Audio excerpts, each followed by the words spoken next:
Dear students, আজকে আমরা lecture 6 এর শুরু করতেছি। সবাইকে স্বাগত।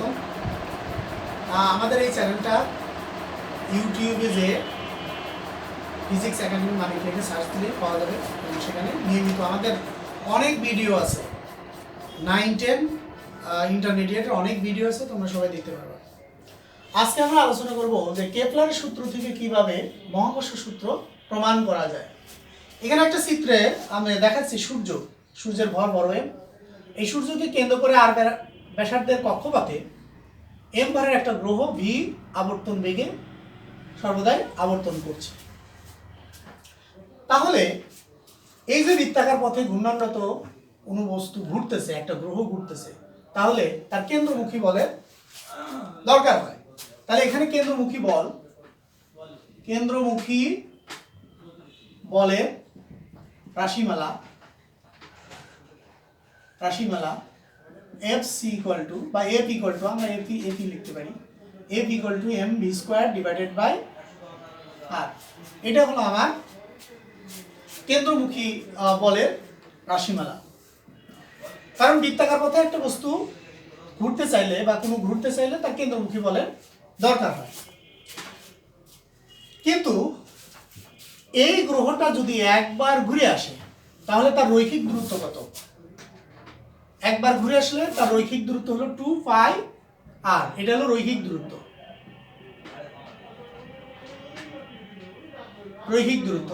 আর আবর্তনকাল তাহলে কত হবে? আবর্তনকাল টি, মানে একবার ঘুরে আসলে আবর্তনকাল বড় টি। তাহলে রৈখিক দূরত্ব যদি 2 পাই আর হয়, আবর্তনকাল যদি এত হয়, তাহলে আবর্তন বেগ কত? তাহলে আবর্তন বেগ v equal to 2 pi R divided by T. তাহলে এই মানটা এখানে বসা দিতে পারি। 1 নং থেকে f equal to m 2 pi R T তার উপর স্কয়ার আর f equal to m 4 pi square R square, তারপরে হলো টি স্কয়ার, নিচে আর থাকে। তাহলে f ইকুয়াল টু, এখানে আমরা লিখতে পারবো 4 pi square R square m T square আর একটার কাটা যায়। তাহলে f equal to 4 pi square R m divided by T square. এখানে আমরা দেখাইলাম। এরপরে এখানে দেখো, কেপলারের সূত্র অনুসারে আমরা জানি, কেপলারের সূত্রানুসারে আর T square is proportional R cube. তাহলে T square equal to K R cube. তাহলে সেই মানটা টি স্কয়ারের জায়গায় আমরা এটা বসা দিতে পারি। সুতরাং 2 নং সমীকরণ থেকে, f equal to 4 pi square R m কে আর কিউব আমরা এখানে লিখলাম। তাহলে একটা আর কাটা যায়। তাহলে f equal to 4 pi square কে m divided by R square. কিন্তু 4 পাই স্কয়ার কে ইকুয়াল টু ধ্রুবক, আর এই ধ্রুবকের মানটা বের করে দেখা গেছে যে মহাকর্ষ ধ্রুবক ও সূর্যের ভর গুণ করলে যা হবে সেটা পাওয়া যায়। অর্থাৎ এইটাকে আমরা তখন জিএম লিখতে পারি। আর জিএম যদি আমরা লিখতে পারি তাহলে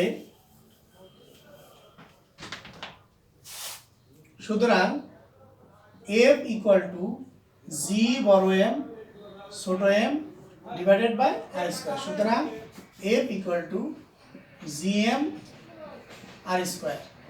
এটা কিসের সমীকরণ? যা মহাকর্ষ সূত্রকে সমর্থন করে। অর্থাৎ আমরা এভাবেই কেপলারের সূত্র থেকে মহাকর্ষ সূত্রের প্রমাণ করতে পারি। তাহলে এখান থেকে আমরা দেখলাম যে কেপলারের সূত্র থেকে কিভাবে মহাকর্ষ সূত্র প্রমাণ করা যায়, তার সমীকরণ আমরা এখান থেকে দেখলাম।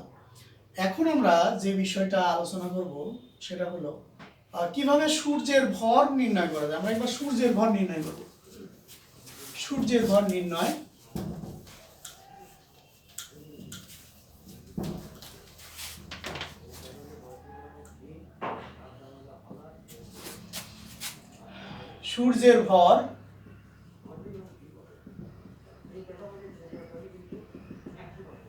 সূর্যের ভর নির্ণয় আমরা আবর্তনকালের সমীকরণ থেকে পাই t equal to 2 pi r³ divided by gm। আমরা এটা পাই, অর্থাৎ t স্কয়ার ইকুয়াল টু আমরা তখন এটা লিখতে পারবো 4 পাই স্কয়ার r³ gm। কিন্তু সূর্যের ভর আমরা m = ms ধরলাম, m = ms। সুতরাং t square = 4 pi square r³ gms। তাহলে এখান থেকে আমরা ms = লিখতে পারবো 4 pi square r³ g t square. তাহলে এইটা হলো g কি আমরা জানি, মহাকর্ষ ধ্রুবক, t আবর্তনকাল,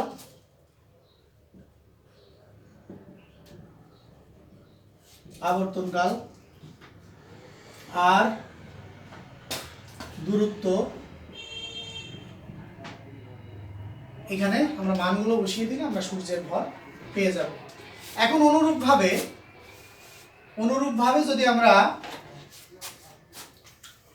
পৃথিবীর ভর বের করতে চাই, পৃথিবীর ভর, তাহলে me লিখবো, me 4 pi square r³ g t square. আমরা এই সূত্রই ব্যবহার করতে পারবো। তাহলে এখান থেকে আমরা সূর্যের ভর কোন সূত্র দিয়ে বের করা যাবে, পৃথিবীর ভর কোন সূত্র দিয়ে বের করা যাবে, আমরা এই সূত্রের আলোকেই এটা বের করলাম। এরপরে আমরা সূর্যের পৃথিবীর ঘনত্ব যদি নির্ণয় করতে চাই, পৃথিবীর ঘনত্ব নির্ণয়ের সূত্র, পৃথিবীর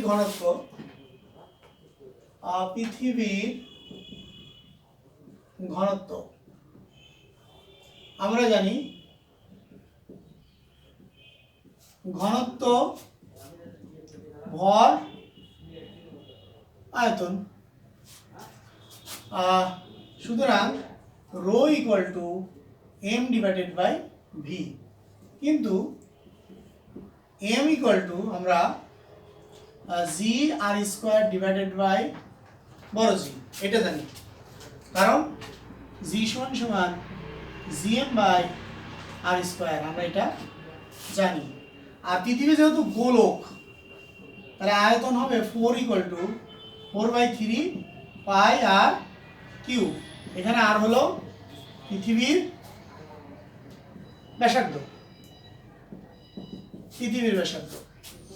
তাহলে রো ইকুয়াল টু আমরা লিখতে পারি g r স্কয়ার বড় জি 4/3 পাই r³।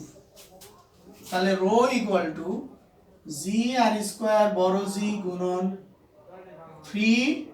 4 পাই আর কিউব। তাহলে এখানে রো সমান সমান আমরা 3g divided by 4 pi 3g 4 পাই জি আর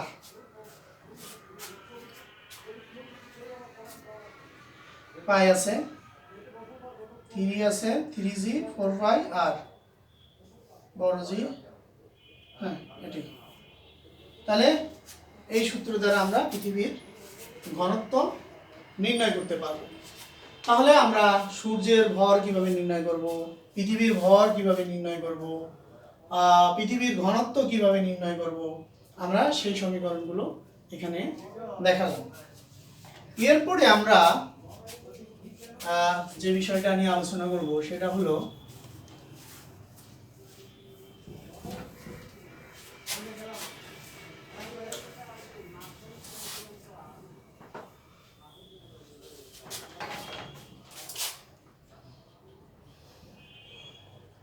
মহাশূন্যে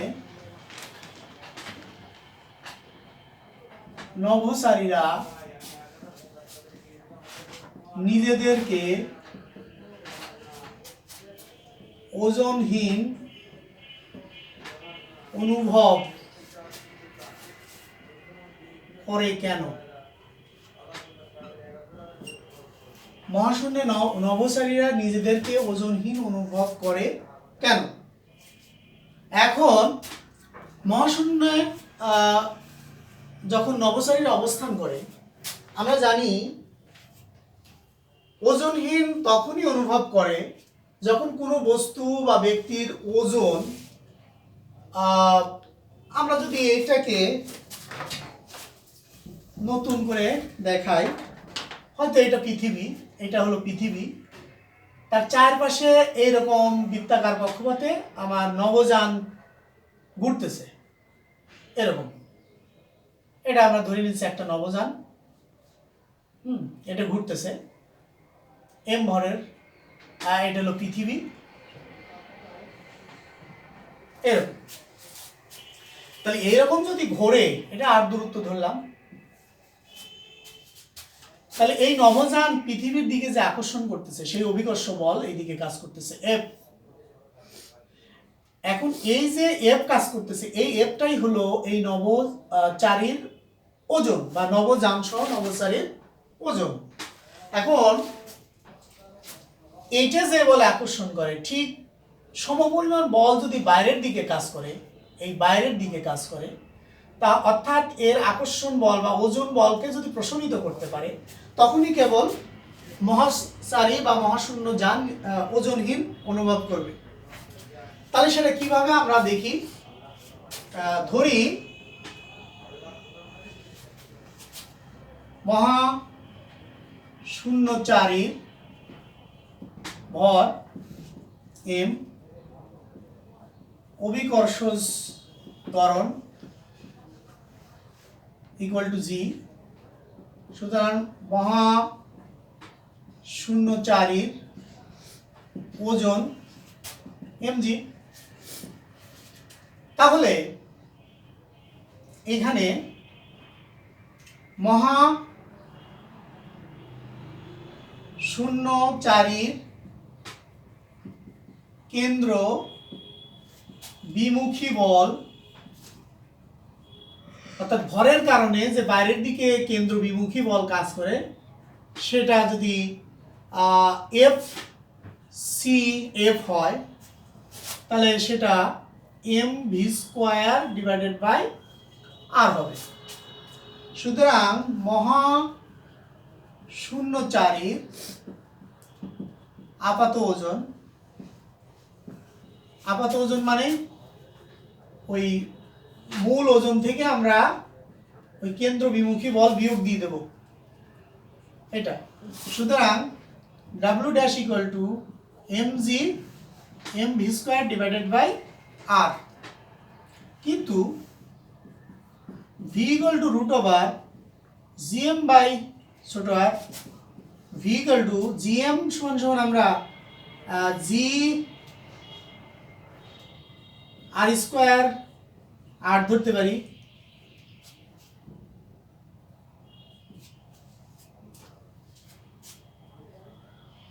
ঠিক আছে, তাহলে ভি ইকুয়াল টু আমরা আর আর কাটা দিতে পারি, শুধু জি আর।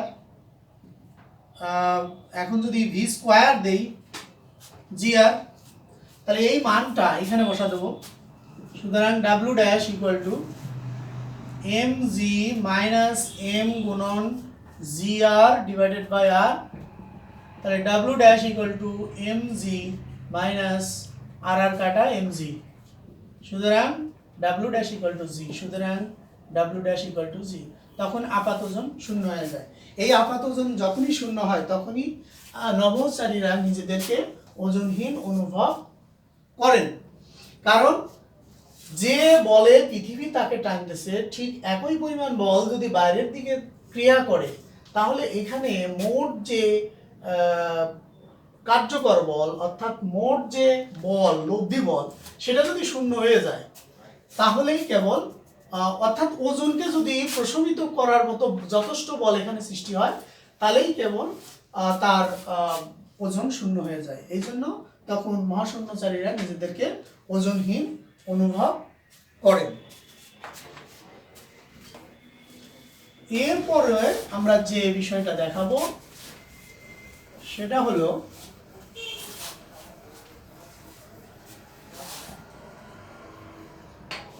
অসমান ভরের দুটি বস্তু একই উচ্চতা থেকে বিনা বাধায় ফেলে দিলে একই সময় মাটিতে পড়ে কেন? তার মানে অসমান ভরের দুটি বস্তু একই সময়ে একই উচ্চতা থেকে ফেলে দিলে, অসমান ভরের দুটি বস্তু একই সময়ে একই উচ্চতা থেকে ফেলে দিলে একই সময় পর মাটিতে পড়ে কেন? আর চাঁদে নভোচারীরা লাফিয়ে চলে কেন? এই যে বিষয়ে এখানে আমরা দেখাচ্ছি, অসমান ভরের দুটি বস্তু একই সময় একই উচ্চতা থেকে ফেলে দিলে তারা একই সময় বিনা বাধায় যদি পড়ে মাটিতে পড়ে একই সময় কেন? সে কারণ কি? আর চাঁদের নভোচারীরা লাফিয়ে চলে কেন? আরও আমাদের আগামী দিনের যে কিছু টপিক আছে, সেই টপিকগুলোর মধ্যে আমরা